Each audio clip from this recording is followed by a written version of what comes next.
ugu dambeyntii waxaan mudane ra'iisul wasaare ku faraxsanahay maanta inaan wareejiyo goob quruxsan wasaarad system leh qalabaysan shaqaale wacyi gashan inaan wareejiyo ugu dambeyntii aniga iyo ra'iisul wasaare Khadar haddaan meelaha qaarkood isugu nimaadno waa iska kaftanaa marka waa kaftamaynaa kaftan baan ku soo xidhaya golaha wasiirada markii la magacaabay social media waxay sameeyeen anigoo dhagax weyn wata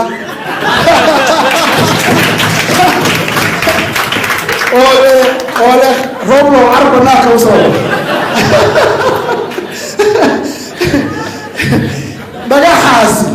aniga dareen ka ay social media u dhigayaan ayuu ii sameeyaa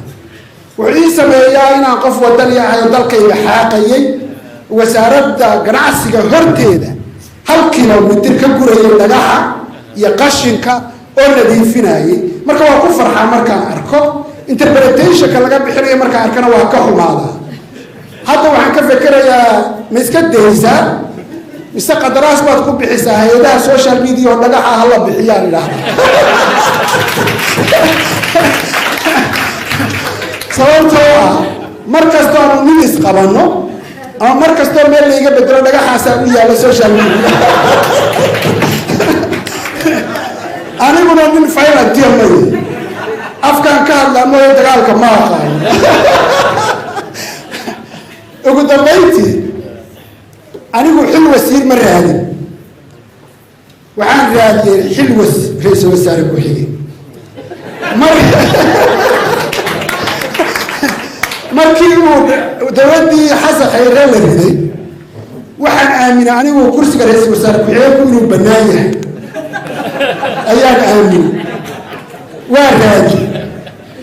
laakiin kalamaanka nagu dhacay ra'iisul wasaare ku xigay wuxuu aaminay inuu ku fadhiyo weli marka dagaal adag baa meeshaas nagu dhex maray ayaa nagu dhex maray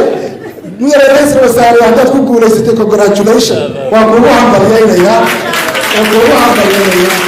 waanu kula shaqaynaynaa insha allahu tacaala xilku waxa weeye try lose or win marka intaasaan aqaanaa haddii laygaga raayo walaalkay ku raayay kursigiisii ceshaday waxaan leeyahay hambalyo mudane wasiir intaa markaan kaftakiina uga baxo waxaan kugu soo dhaweynayaa inaan kugu wareejiyo xilka oo aynu saxeexno buwaatarina hor taalla si aad markaa kelmadaadii u tidhaahdo aada waa mahadsantii ugu dambeyntii waxaan mudane ra'iisul wasaare ku faraxsanahay maanta inaan wareejiyo goob quruxsan wasaarad system leh qalabaysan shaqaale wacyi gashan inaan wareejiyo ugu dambeyntii aniga iyo ra'iisul wasaare Khadar haddaan meelaha qaarkood isugu nimaadno waa iska kaftanaa marka waa kaftamaynaa kaftan baan ku soo xidhaya golaha wasiirada markii la magacaabay social media waxay sameeyeen anigoo dhagax weyn wata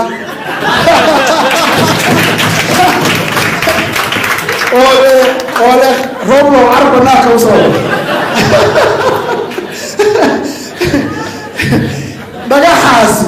aniga dareen ka ay social media u dhigayaan ayuu ii sameeyaa wuxuu ii sameeyaa inaan qof wadani ah oo dalkayga xaaqayay wasaaradda ganacsiga horteeda 1 kilomitir ka gurayay dhagaxa iyo qashinka oo nadiifinayay marka waa ku farxaa markaan arko interpretation-ka laga bixinayo markaan arkana waa ka xumaada hadda waxaan ka fikirayaa ma iska daysaa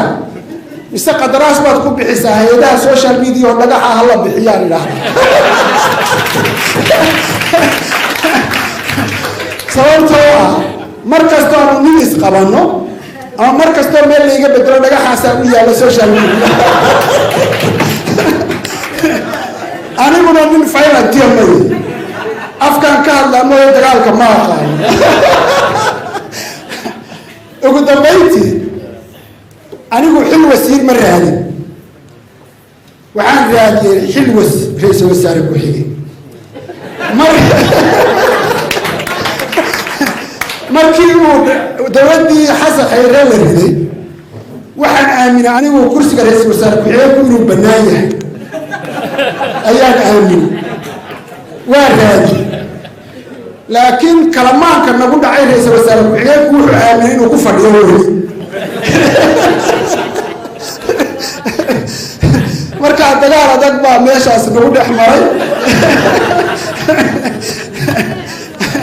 ayaa nagu dhex maray mudane ra-iisul wasaare haddaad ku guulaysatay congratulation waan kugu hambalyaynayaa waanu kuga shaqaynaynaa insha allahu tacaala xilku waxa weeye try lose or win marka intaasaan aqaanaa haddii laygaga raayo walaalkay ku raayay kursigiisii ceshaday waxaan leeyahay hambalyo mudane wasiir intaa markaan kaftakiina uga baxo waxaan kugu soo dhaweynayaa inaan kugu wareejiyo xilkan oo aynu saxeexno buwaatarina hor taalla si aad markaa kelmadaadi u tiraahdo aad waa mahadsantii